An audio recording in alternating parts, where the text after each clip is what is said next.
এই টাইপের কোশ্চেন সমস্ত এক্সামে দেখতে পাবে। আর এগুলো সলভ করার একদম ইজি টেকনিক, 1 সেকেন্ডে অ্যান্সার করতে পারবে, সেই টেকনিক বলবো।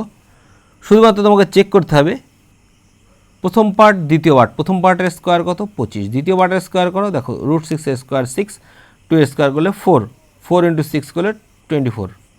গ্যাপ কত এদের, গ্যাপটা শুধুমাত্র তোমাকে বের করতে হবে। গ্যাপ যদি 1 হয় তবে x + 1/x অর্থাৎ প্লাস পার্ট থাকলে প্রথম যে পার্ট আছে তার দ্বিগুণ অর্থাৎ 10, দ্বিতীয় যে পার্ট আছে তার দ্বিগুণ মাইনাসের ক্ষেত্রে 2√6, এটা হয়ে যাবে দ্বিগুণ করলে 4√6। একইভাবে এই কটা কোশ্চেন তোমাদের জন্য। তার মধ্যে প্রথম কোশ্চেনটি আমি করে দিচ্ছি। x এর ভ্যালু দেওয়া আছে, x + 1/x এবং x - 1/x বের করতে হবে।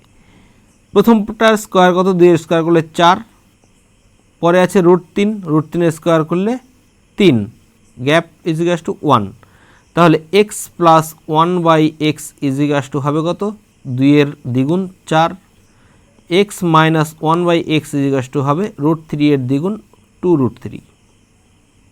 বাকি দুটো তোমাদের জন্য, অবশ্যই কমেন্টের মাধ্যমে জানাবে। আর ভিডিও ভালো লাগলে অবশ্যই লাইক কমেন্ট শেয়ার করবে এবং এরকম ভিডিও আরও পেতে চাও তবে অবশ্যই চ্যানেলটি সাবস্ক্রাইব করবে।